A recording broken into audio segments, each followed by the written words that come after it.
Trump emite ordem executiva, obrigando mulheres transgênero a irem para prisões federais masculinas. Isso mesmo. No primeiro dia de seu retorno à presidência, Donald Trump assinou uma ordem executiva que determina que mulheres transgênero sejam alojadas em prisões masculinas e suspende o fornecimento de tratamentos médicos relacionados à transição de gênero nas instalações federais. A medida, intitulada Defendendo as Mulheres do Extremismo da Ideologia de Gênero e Restaurando a Verdade Biológica ao Governo Federal, limita o reconhecimento de gênero ao sexo atribuído ao nascimento. A decisão, é óbvio, revoltou grande parte da imprensa e da esquerda. Mas o que você achou da decisão de Donald Trump? Agora só existem dois sexos, masculino e feminino. E Maduro provoca Lula e faz ensaio para ações mais agressivas que podem comprometer a soberania brasileira. É isso mesmo. A situação na fronteira entre Brasil e Venezuela permanece extremamente tensa, enquanto o regime Lula busca uma resposta estratégica ao regime de Nicolás Maduro. O incidente envolvendo a incursão de forças venezuelanas armadas em território brasileiro expôs um desafio mais grave à segurança nacional dos últimos anos. Autoridades militares e diplomáticas avaliam medidas para conter a escalada, enquanto Maduro parece estar testando os limites do Brasil e fomentando um cenário de instabilidade que ameaça desestabilizar toda a América Latina. Fontes ligadas ao alto escalão do governo alertam que a provocação de Maduro vai além de simples manobras militares, representando um possível ensaio para ações mais agressivas que podem comprometer a soberania brasileira. A movimentação de blindados russos e chineses na fronteira é vista como uma demonstração de força e um claro desafio às autoridades brasileiras. O regime Lula, até o momento, tem adotado um tom cauteloso, buscando evitar uma crise diplomática aberta, mas cresce a pressão por uma postura mais firme diante das repetidas provocações venezuelanas. O Brasil enfrenta um dilema estratégico: responder de forma contundente para garantir sua integridade territorial ou manter o diálogo para evitar conflito de maiores proporções.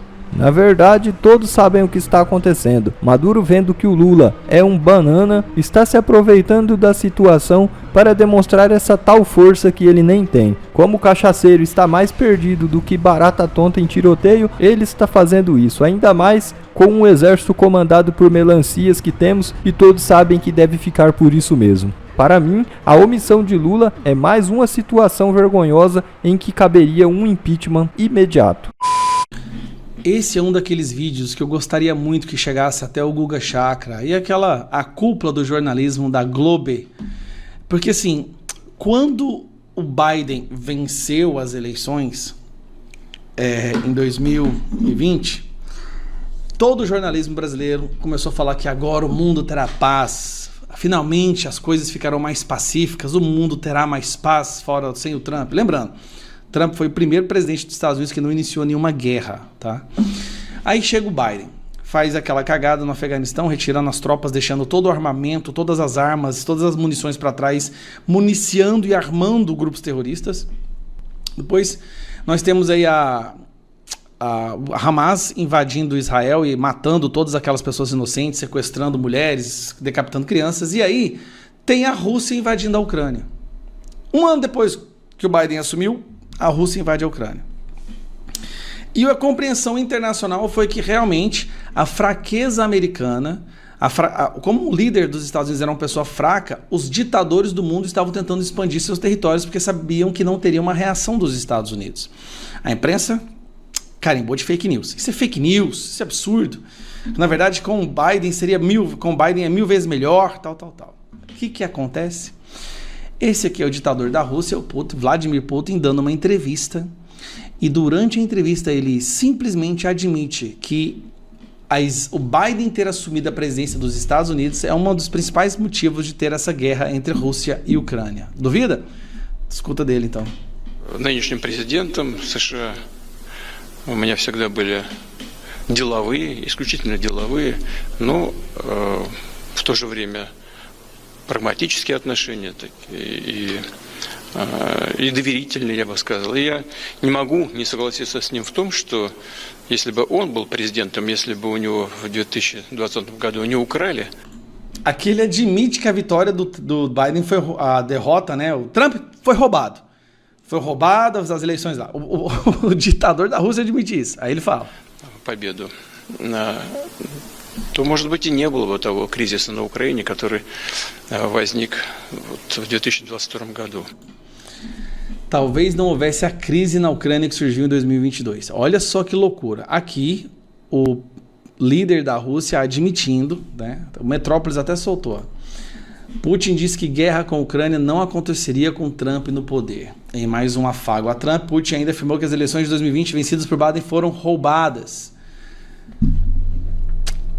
Alexandre de Moraes, eu acho que tem que colocar esse cara aqui no inquérito das fake news. Não, manda a Polícia Federal fazer uma busca e apreensão lá na casa do Biden, lá, ó. Do Biden não. Do Biden também, né? Do Putin, porque tem que ter busca e apreensão. Resumindo, vamos voltar aqui. Quando se coloca um líder fraco, outros países começam a querer expandir seus territórios porque sabem que a pessoa é fraca. Olha que curioso. A Venezuela invadiu o território brasileiro esses dias para trás, sabia? Num exército que o governo venezuelano fez sem avisar as Forças Armadas brasileiras e o Lula, o Maduro colocou vários, eu não sei o número exato, mas assim, dezenas de soldados da Venezuela para invadir o território brasileiro. E depois voltaram para lá, mas isso é um ato de total e completo desrespeito. Maduro percebe que o Lula é tão fraco, que o Maduro já está começando a encenar algumas invasões. Chegou a falar durante um discurso que as tropas brasileiras vão ajudar a ditadura venezuela a invadir Porto Rico. Porto Rico é um país-estado que quase que faz parte dos Estados Unidos. E aí fica, olha a situação do Brasil agora, né? Já foi humilhado pelo Zelensky ontem também, falando que o Brasil hoje não tem importância nenhuma. E tem um detalhe que eu achei super interessante, inclusive. Vou ver se eu acho que eu separei aqui em algum lugar. Aqui, ó. Olha que gracinha isso aqui, ó. Ninguém fala do Brasil. Olha que gracinha. Isso aqui saiu hoje. Ninguém fala do Brasil hoje, diz Vélez do Nubank. O cara do Nubank disse o seguinte, olha que legal. O Brasil está fora do radar dos investidores que participam do Fórum Econômico Mundial, em Davos, neste ano. A afirmação é do cofundador e presidente do Nubank, David Vélez, que participa pela segunda vez do evento. Ninguém fala do Brasil hoje. A gente não está no radar de ninguém. E ele é do Brasil, né? A gente não está no radar de ninguém. Acabou. Segundo Vélez, o país e a América Latina estiveram no foco há alguns anos, pelo tamanho de sua população e mercado de consumo. Agora, no entanto, preocupações com a questão fiscal pesam. Muito investidor saiu do Brasil e já perdeu a confiança. E uma vez que a confiança é perdida, é difícil recobrá-la. Ou seja, investimento indo embora do nosso país. Parabéns a todos vocês que fizeram L, mas só um detalhe, voltando aqui, queria muito que a Globo assistisse essa fala do Putin, eles devem ficar revoltados, né?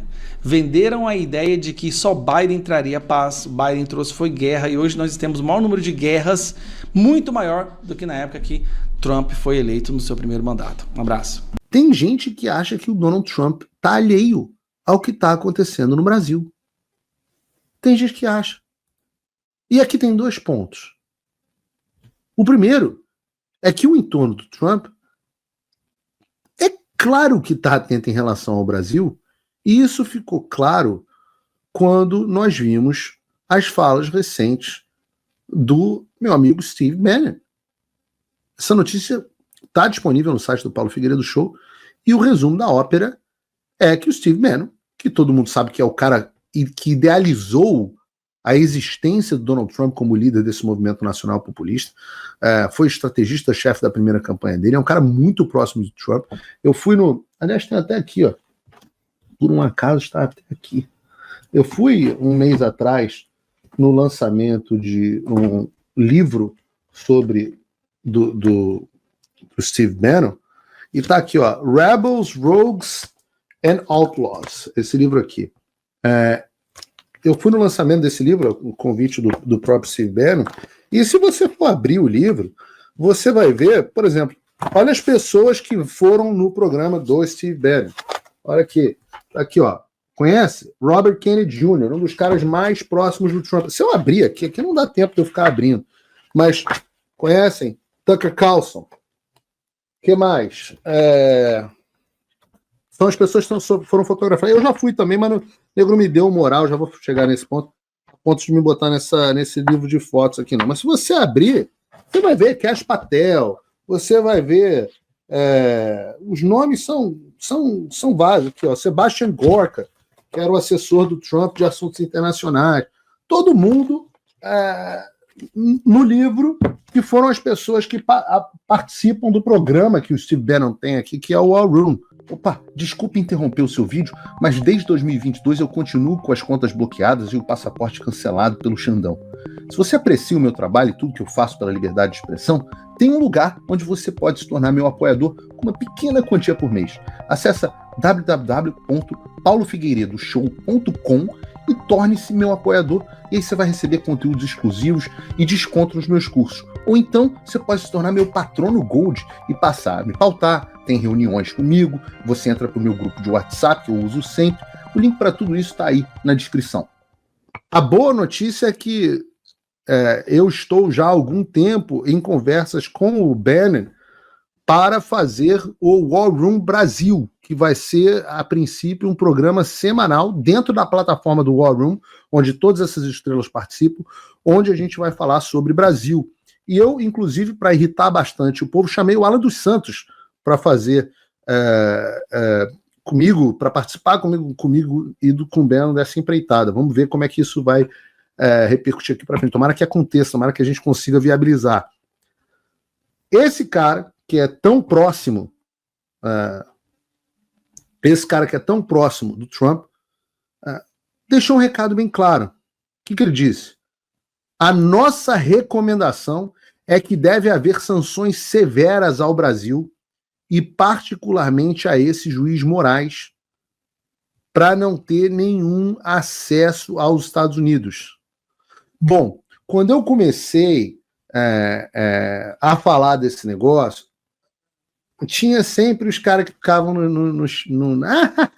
os caras da imprensa falando. Aí vinha alguém ouvir a embaixadora americana xiita do Biden, a Elizabeth, fala, não, isso os Estados Unidos não fariam, isso, não sei o quê.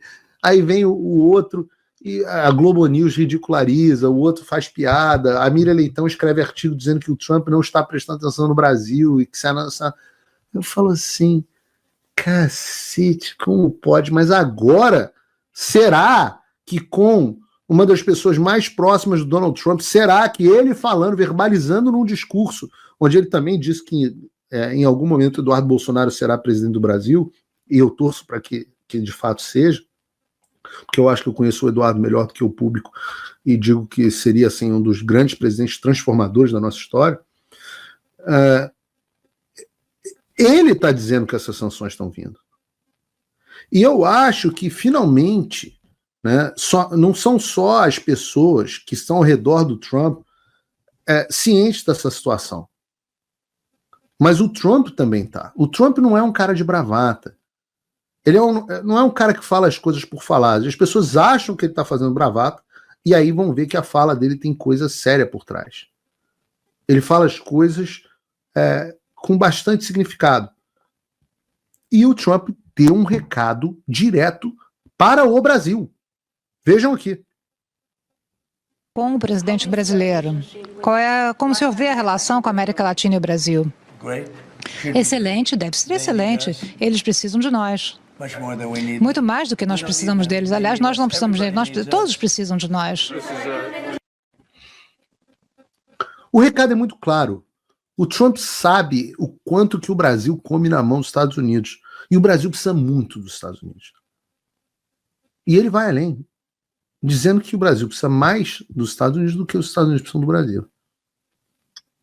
E eu já falei de maneira mais extensa sobre esse compromisso do Trump com a liberdade de expressão, no programa de hoje, inclusive, mas o negócio é que se Lula e o Alexandre não começarem a dançar conforme a música, e mesmo que comecem a dançar, as consequências virão. O Trump já falou disso diretamente no caso dos BRICS e do plano de substituição do dólar por uma moeda comum entre os países do bloco, ameaçando qualquer um que se aventurasse a tentar ir contra a utilização do dólar como moeda internacional, que foi colocado como uma prioridade pelo Lula e que é uma coisa absolutamente discutida aqui. Além disso, o Zuckerberg, depois das reuniões com o Trump, reforçou que a ideia do governo é combater a censura à liberdade de expressão, inclusive fora da América, em parceria com o governo. Então, tanto o Lula, com essas falas malucas pró-China dele, quanto o Alexandre, que faz no Brasil o mesmo que fizeram com o Trump nos Estados Unidos, esses caras estão na mira do governo americano. O perdão presidencial do Trump aos presos do 6 de janeiro cita 2 motivos para essa anistia. O primeiro é de que as condenações seriam uma grave injustiça nacional. E o segundo é de que o perdão teria o objetivo de gerar uma reconciliação nacional. E é interessante como essas 2 razões elas se aplicam perfeitamente ao que aconteceu aqui no 8 de janeiro. Você reparou? Injustiça, com mais razão aqui ainda, e reconciliação. E aí, com base nesses 2 motivos, o Trump concedeu um perdão absoluto, completo e incondicional a todos os presos do 6 de janeiro, inclusive dos vários acusados de terem agredido ou até matado policiais. Esse fato é importante destacar porque alguns anos atrás, o Donald Trump perdoar condenados por agredir ou matar policiais seria algo totalmente impensável. Aliás, não só para o Trump, mas para qualquer político americano, seja democrata, seja republicano. O 6 de janeiro nos Estados Unidos ele foi muito mais grave do que o 8 de janeiro por aqui no Brasil. E lá, cerca de 100 policiais ficaram feridos, alguns foram até mortos. O próprio vice-presidente lá do Trump, o J.D. Vance, ele defendeu que o Trump perdoasse apenas os acusados por crimes que não fossem violentos. E é indicada pelo próprio Trump para ser a sua procuradora-geral da República, a advogada Pam Bondi.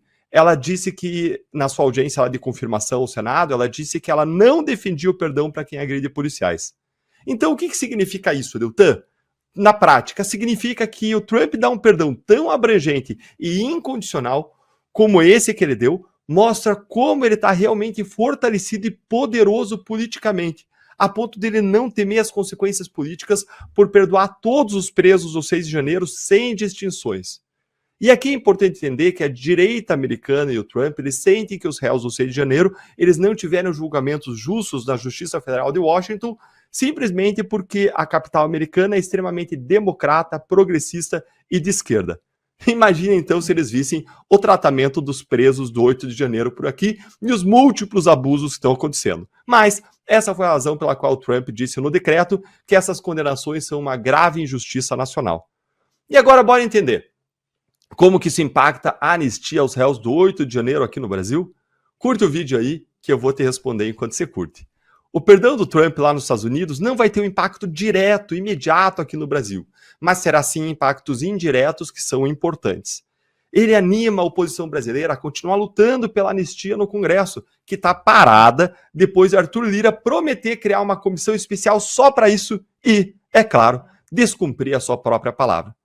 Esse fato dá força para que a oposição faça ainda mais pressão política, para que o próximo presidente da Câmara, que possivelmente vai ser o deputado Hugo Mota, ele se comprometa com pautar a anistia, para que ele possa receber votos, então, dos deputados da direita agora nesse processo eleitoral de escolha do novo presidente da Câmara. Mas o impacto maior desse fato do perdão presidencial do Trump aos manifestantes do 6 de janeiro de lá, na minha visão, o maior impacto é na mensagem que passa para a nossa sociedade. Porque o que o Trump fez foi mostrar um caminho aos brasileiros. A solução mais certeira que a gente tem hoje para anistiar os réus do 8 de janeiro é colocar um presidente de direita no Palácio do Planalto em 2026 e eleger uma maioria conservadora, tanto na Câmara como no Senado. Esse é o único jeito de garantir que um presidente de direita perdoe todos os réus do 8 de janeiro e que ele e o Congresso tenham força política para evitar que o Supremo derrube essa anistia, esse indulto. Já que o Supremo hoje julga não conforme a lei, mas conforme a política. E se nós tivermos uma direita forte no poder em 2026, como o Donald Trump está forte hoje lá nos Estados Unidos, isso pode ser um fator de dissuasão para que o STF não derrube a anistia, como ele fez no caso da graça que Bolsonaro deu para Daniel Silveira. Bom pessoal, esse foi mais um vídeo, eu espero que vocês tenham gostado. Se vocês gostaram, deixa o like aqui para fortalecer nosso canal. Logo eu volto trazendo mais informações da política para vocês. Um forte abraço, fiquem todos com Deus e até a próxima.